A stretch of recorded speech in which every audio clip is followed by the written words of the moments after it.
Hai teman-teman, ketemu lagi saya Andrew Raditya. Bisa nggak sih membentuk otot dengan latihan rumahan? Apa saja yang harus diperhatikan dalam latihan itu dan bagaimana caranya? Simak baik-baik.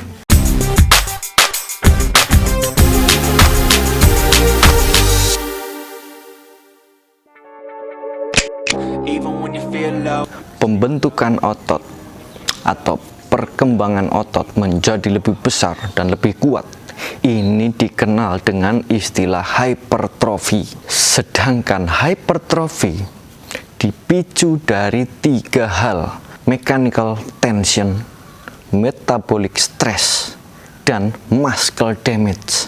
Mechanical tension ini adalah ketegangan otot.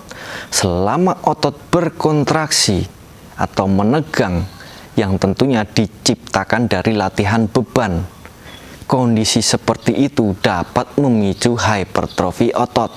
Dalam latihan, mechanical tension ini adalah saat otot berkontraksi. Jadi kalau kalian bergerak, ada kontraksi otot eksentrik, konsentrik, dan isometrik. Dengan memperhatikan atau memodifikasi gerakan dengan berfokus pada tempo atau time under tension, naik cepat konsentriknya, cepat eksentriknya diperlama, kadang isometrik sebentar, tahan dulu di atas. Ini dapat menambah kualitas dari mechanical tension ini. Jadi latihan dengan time under tension atau pengaturan tempo akan lebih memicu perkembangan otot daripada latihan asal cepat.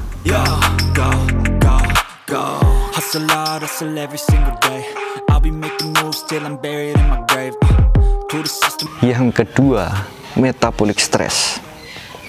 Dalam latihan, metabolic stress ini adalah stres pada otot yang dapat mengakumulasi proses metabolis pada otot.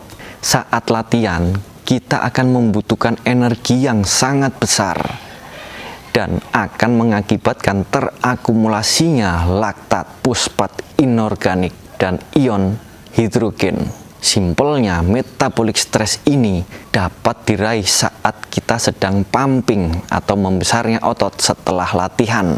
Tapi ingat, pumping ini hanya sementara, tidak permanen. 1-2 jam setelah latihan, ya kempes lagi. Karena berbeda antara pumping dan hypertrophy. Yang ketiga adalah muscle damage. Ini yang terpenting. Saat latihan, kita harus merusak otot ini dulu. Untuk nantinya, biasanya saat kita tidur, terjadi proses recovery. Sel otot yang rusak ini diisi oleh sel otot yang baru. Proses inilah yang disebut hypertrofi otot atau berkembangnya otot. Jika dulu saya pernah share mengenai jenis otot tipe 1, 2A, 2B, kalau belum tahu ntar cek di sini atau nanti cek di deskripsi. Saya bagikan di deskripsi, cek aja. Dengan latihan sampai benar-benar tidak kuat lagi, disitulah kerusakan otot pada tipe otot 2B atau 2X ini akan terjadi.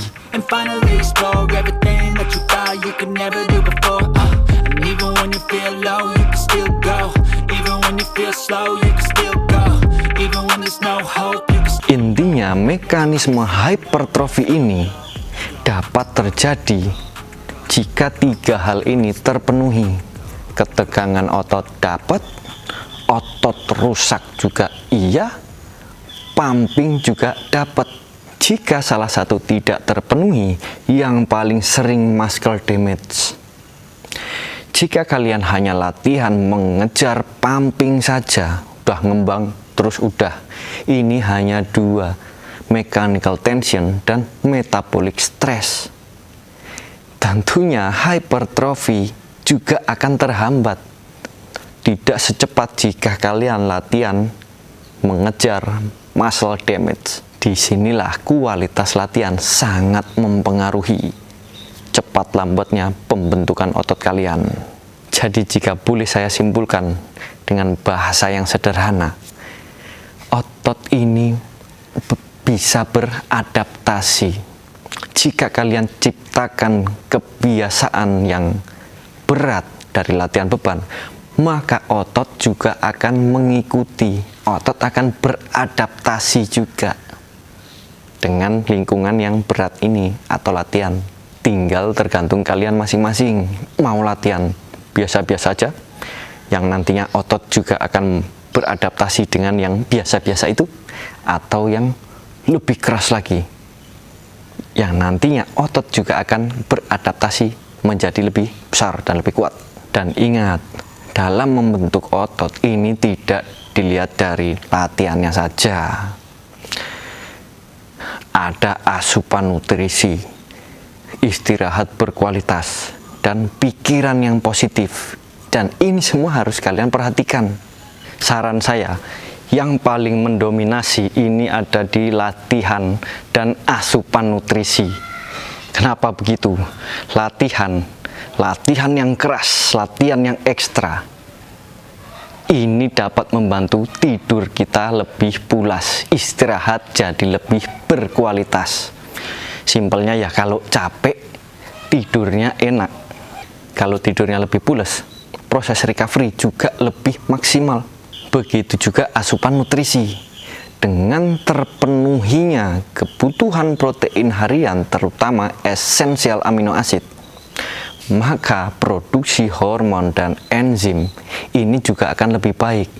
Sedangkan dari 9 asam amino ini, esensial asam amino, ada yang berperan mempengaruhi mood kita. Jadi mood lebih baik. Mood yang lebih baik juga akan memicu produksi hormon yang lebih baik juga. Jadi kita tidak mudah stres. Dan stres ini akan sangat mengganggu sistem pencernaan. Maka dari itu, latihan dan asupan nutrisi ini jadi hal yang sangat penting. Paham ya teman-teman? Jadi kalau ditanya, bisa nggak latihan rumahan membentuk otot? Ya bisa. Dalam latihan rumahan, mechanical tension dapat, metabolic stress dapat, muscle damage dapat. Dan ketiga ini mengarah pada hypertrofi otot. Tentunya diikuti juga asupan istirahat pikiran. Jadi ya bisa. Tapi efektif atau tidak? Next, saya bahas mengenai apakah latihan rumahan efektif dalam membentuk otot atau tidak. Wah, ini hater seneng semua ini. Sekian dari saya. Jika dirasa bermanfaat, jangan lupa like, subscribe juga, biar nggak ketinggalan tips-tips bermanfaat lainnya. Tetap semangat. Sampai ketemu lagi.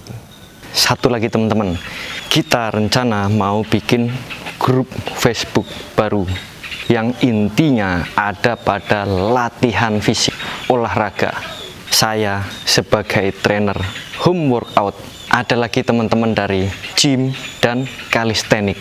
Buat yang pengen gabung, cek di Facebook, cari workout bareng IDN, home gym kalistenik. Di situ kita semua jadi satu, bukan latihan rumahan saja, gym saja, kalistenik saja, nggak seperti itu. Suasana baru, teman-teman baru, semua saling support.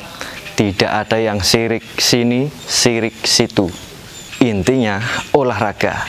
Ayo gabung.